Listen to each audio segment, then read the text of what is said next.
넌 나를 보면 마치 넌 달콤한 그대의 입술과.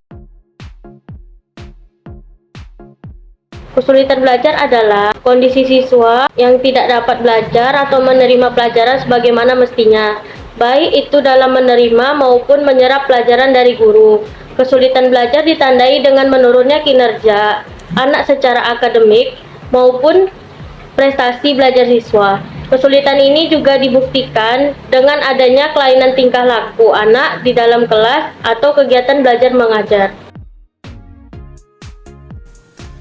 Baiklah teman-teman, kesulitan belajar memiliki jenis yang beragam. Beberapa di antaranya adalah yang pertama yaitu dispraksia. Dispraksia mempengaruhi motorik seseorang. Anak-anak dengan dispraksia biasanya kerap menabrak sesuatu atau memiliki kesulitan pada memegang sendok atau juga mengikat tali sepatu mereka. Anak-anak dengan dispraksia juga akan kesulitan pada hal-hal seperti menulis dan juga mengetik.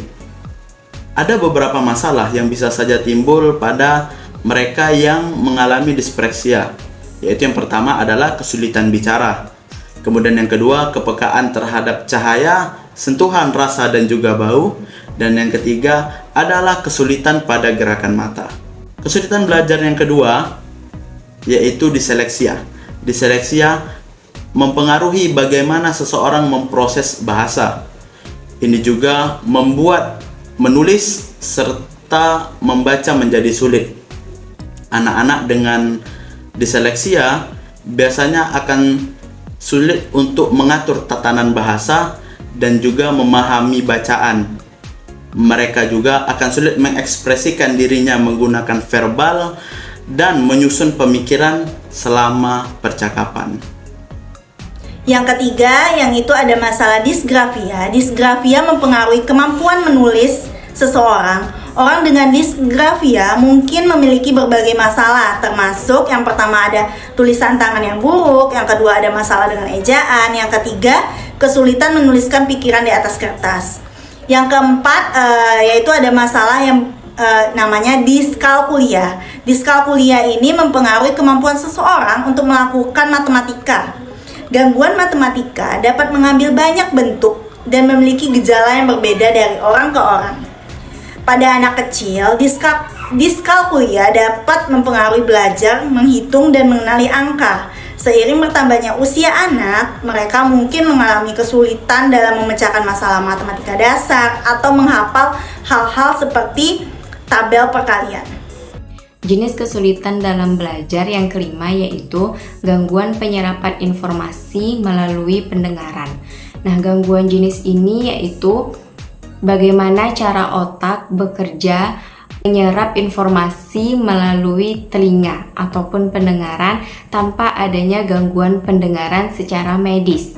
Individu yang mengalami kesulitan belajar dalam jenis ini akan mengalami kesulitan untuk membedakan suara ataupun kata-kata yang hampir terdengar mirip. Gangguan yang keenam yaitu gangguan penyerapan informasi melalui visual. Nah, individu yang mengalami gangguan jenis ini akan mengalami kesulitan membaca ataupun membedakan antara dua objek yang hampir sama. Biasanya individu yang mengalami kesulitan dalam belajar pada gangguan ini akan sulit melakukan koordinasi antara tangan dan mata. Selanjutnya itu ada nomor 7, gangguan belajar nonverbal. Dalam hal ini, anak cenderung mengalami kesulitan dalam menafsirkan isyarat nonverbal seperti membaca ekspresi wajah atau bahasa tubuh dan mungkin juga memiliki koordinasi yang buruk. Yang kedelapan itu ada defisit pemahaman membaca spesifik. Dalam hal ini, kemampuan belajar dapat mempengaruhi pemahaman individu tentang apa yang mereka baca atau bahasa lisan. Kemampuan untuk mengekspresikan diri dengan bahasa lisan juga dapat terpengaruhi. Selanjutnya, penyebab gangguan belajar. Yang pertama ada riwayat keluarga dan genetik. Riwayat keluarga dengan gangguan belajar meningkatkan Resiko anak mengalami gangguan, resiko prenatal dan neonatus, pertumbuhan rahim yang buruk, paparan alkohol atau obat-obat sebelum lahiran, dan berat badan yang sangat rendah telah dikaitkan dengan gangguan belajar. Nah, hal ini disebabkan karena ibu sakit saat hamil, kemudian pertumbuhan janin terlambat, kemudian masalah selama kelahiran yang menghentikan cukupnya oksigen masuk ke otak. Nah, selanjutnya ada trauma psikologis. Nah, trauma psikologis ataupun pelecehan pada anak usia dini. Selanjutnya ada trauma fisik, cedera kepala atau infeksi di sistem saraf. Selanjutnya ada paparan lingkungan, paparan racun yang tingkatnya tinggi seperti timbal. Nah, yang terakhir ada penyakit tertentu seperti ADHD, gangguan spektrum autisme dapat mempengaruhi kemampuan belajar anak. Ada 8 ketidakmampuan dalam belajar. Yang pertama yaitu ketidakmampuan dalam membaca ataupun dalam menulis. Yang kedua, ketidakmampuan dalam berhitung ataupun matematika. Yang ketiga, memori yang buruk. Yang keempat, ketidakmampuan dalam memperhatikan. Yang kelima, ketidakmampuan dalam mengikuti petunjuk. Yang keenam, canggung dalam belajar. Yang ketujuh, ketidakmampuan dalam mengatur waktu. Yang kedelapan, masalah saat yang teratur.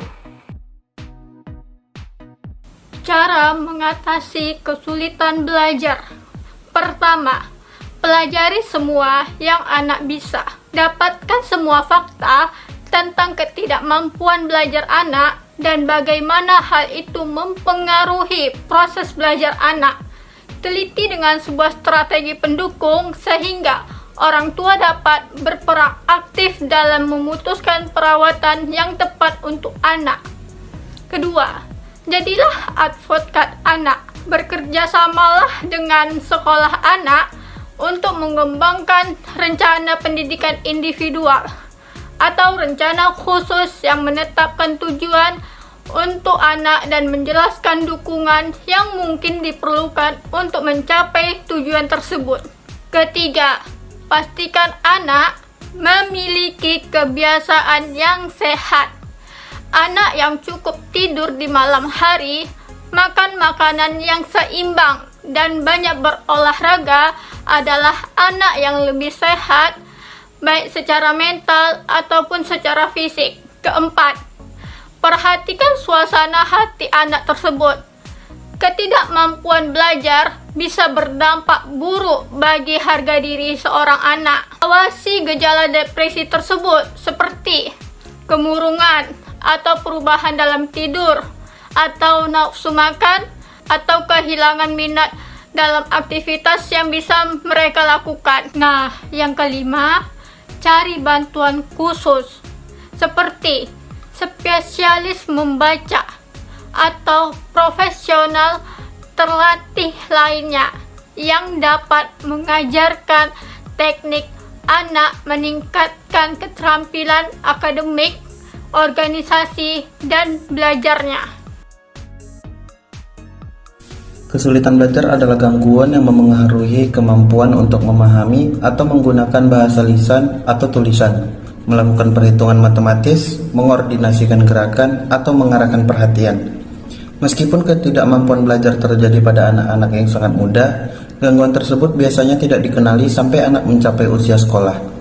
Kesulitan belajar tidak ada hubungannya dengan seberapa pintar seseorang, namun sebaliknya, seseorang dengan ketidakmampuan belajar mungkin hanya melihat, mendengar, atau memahami sesuatu secara berbeda.